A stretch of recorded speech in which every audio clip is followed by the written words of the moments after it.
आपल्याकडं फलटण तालुका येथे राजुरी भवानीनगर ते आळंदी पंढरपूर महामार्गावरती जो टोल नाका चालू झालेला आहे तो पूर्णपणे बेकायदेशीर असून त्या टोल नाक्याला जे खोटी कागदपत्र जोडून एस कदम म्हणून डायरेक्टर आहेत NHIचे त्यांनी एप्रिल महिन्यामध्ये सोलापूर कलेक्टर आणि सातारा कलेक्टर यांना आपल्या पत्र पाठवून सांगितले की हा रस्ता 96.20% कंप्लीट झालेला आहे।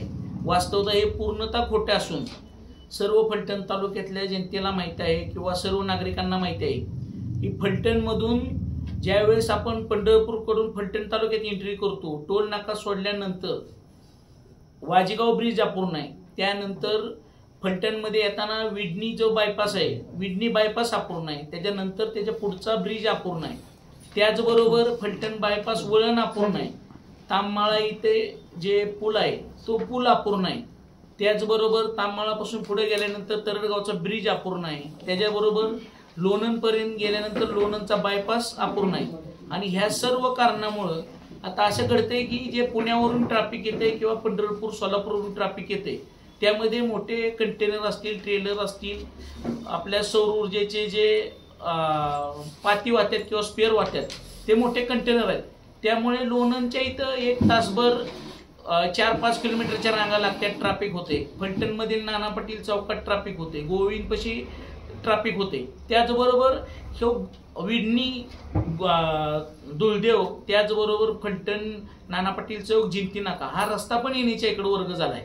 त्यांनी या 3 वर्षात त्या रस्त्याचा मेंटेनन्स केलेला नाही, कुठल्याही प्रकारचं काम केलेलं नाही, काम मंजूर असून काम चालू केलं नाही, त्यामुळे फलटणकरांना फलटण तालुक्यातल्या किंवा बाहेरच्या प्रवाशांना वारकऱ्यांना तासनतास इथं वेटिंग करावं लागते, ट्रॅफिकचा सामना करावा लागतोय, विद्यार्थी असतात। नाना पाटील चौकात तर खूप मोठी कोंडी होती, त्याचबरोबर यांनी काढलेली साईड गटर आहेत ती पावसामुळे आता तुंबलेत की जी पूर्ण नाहीत, वाड्याला सोडलेली नाहीत, कुठेही नाहीत, गटरची अवस्था आहे कुठं 500 मीटर पूर्ण झालंय त्याच्या पुढे 500 मीटर बंद आहे। तर अशा ठिकाणी आता पावसाचं पाणी साठलंय, विडणी असेल, बरड असेल, पिंपरद असेल, राजुरी असेल, त्या पाण्यामुळे आता साथीचं रोग फैलवण्याची शक्यता आहे। काय झालंय लोकांनी ते सांडपाणी सोडले आणि त्या सांडपाण्यामुळे त्या पाण्याचा उग्र वास यायला लागलाय, बरडमध्ये आता चौकात उभं राहायची अवस्था वाईट झालेली आहे। ह्यांना 96.20% काम पूर्ण दाखवताना अजून लाईटचं काम पूर्ण नाही, साईड गार्ड पूर्ण नाही, जे शेतीच्या कडेने गार्ड टाकायचे ते पूर्ण नाही। आता पिंपरदची तर परिस्थिती बघितली तर उसातलं पाणी रस्त्यावर येऊन रस्त्यावरून वाहतंय, मग हा हायवे आहे का झेडपीचा रोड आहे असा एक प्रश्न पडलाय। दुसरा विषय राहिला सिक्युरिटीचा, जिथं काम चालू आहे तिथं सिक्युरिटी गार्ड नेमले पाहिजेत, त्याचबरोबर सिग्नल यंत्रण दिले पाहिजे, त्याचबरोबर जे बोर्ड लावले ते छोटे आहेत किंवा खुजे आहेत ते दिसत पण नाहीत लोकांना, आणि जिथं डायव्हर्शन आहे तिथं यांचे सिक्युरिटी गार्ड नाहीत।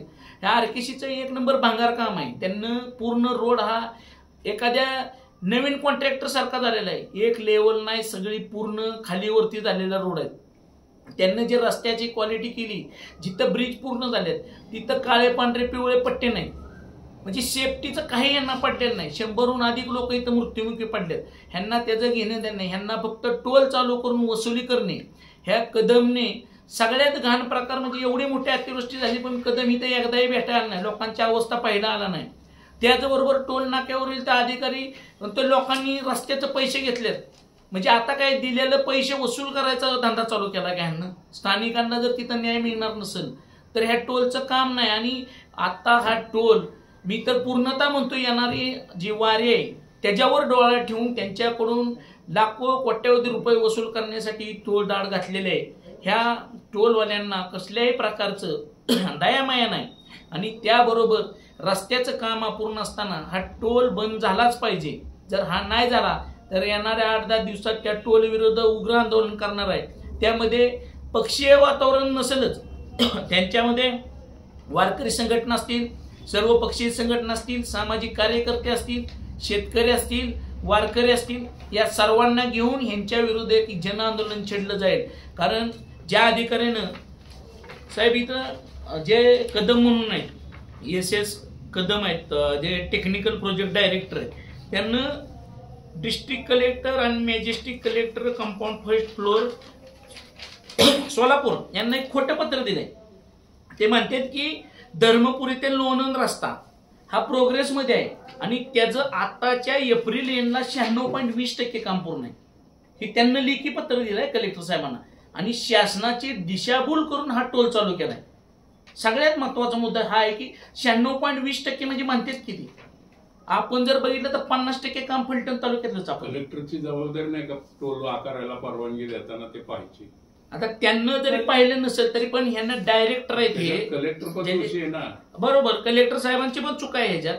पण ही टेक्निकल जे प्रोजेक्ट डायरेक्टर आहे SS कदम म्हणून साहेब, एवढी मोठी अतिवृष्टी झाली त्यांना बघायला सुद्धा आलेलं नाही तिथं की आज बरडमध्ये चौकात उभा राहायची अवस्था नाही, वाजेगावमध्ये तीच अवस्था आहे.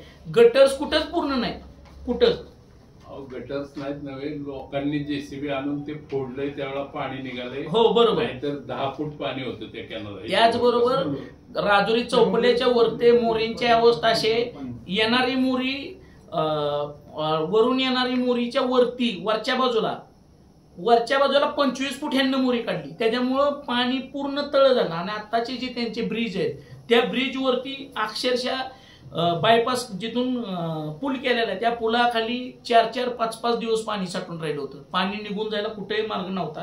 शेतकऱ्यानं त्यातनं त्यांची पिकाचे वाहतूक केलेली आहे. आणि अशा अवस्थेत हा टोल चालू राहणं हे कुठल्याही संयुक्त म्हणजे कुठल्याही पद्धतीनं बरोबर नाही किंवा योग्य नाही. आणि त्यांना ह्या टोलच्या माध्यमातून जी लोकांची लूट चालवली आहे ती थांबवण्यात यायला पाहिजे. आणि जोपर्यंत रस्त्याचं काम पूर्ण होत नाही तोपर्यंत हा टोल चालू राहणं हे कुठल्याही संयुक्त म्हणजे कुठल्याही पद्धतीनं बरोबर नाही किंवा योग्य नाही. आणि त्यांना ह्या टोलच्या माध्यमातून जी लोकांची लूट चालवली आहे ती थांबवण्यात यायला पाहिजे. आणि जोपर्यंत रस्त्याचं काम पूर्ण होत नाही तोपर्यंत ह्या टोलला कुठल्याही पद्धतीचं चालू करण्याची परमिशन देऊ नये अशी आम्ही आजच्या प्रेसच्या माध्यमातून शासनाला विनंती करतो. आणि जर याच्यावर कारवाई नाही झाली तर येणाऱ्या 8 दिवसात या टोल विरोधात उग्र आंदोलन छेडण्याचा आम्ही इशारा देतोय.